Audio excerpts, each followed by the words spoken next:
صدیق اکبر کے پاس جو پاور تھی نا اقتدار والی اور سیاست والی جو پاور تھی، تو صدیق اکبر نے فرمایا تم کہتے ہو زکوٰۃ نہیں دینی، جو حضور کے زمانے میں اونٹ لاتا تھا اور اس کا گھٹنا باندھنے کے لیے رسی لاتا، اب اونٹ لائے اور رسی نہ لائے، صدیق اس کی بھی گردن کاٹ کے رکھ دیا۔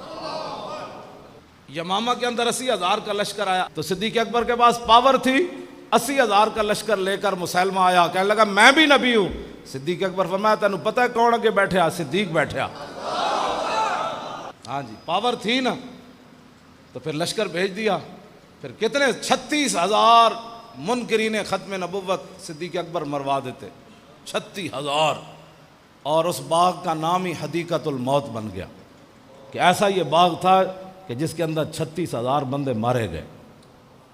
میں اس اسلام کی بات کرتا ہوں۔ تسی سارے پاکستان جتھے جتھے تہاڈا دل کردا ہے مدرسے کھول دو،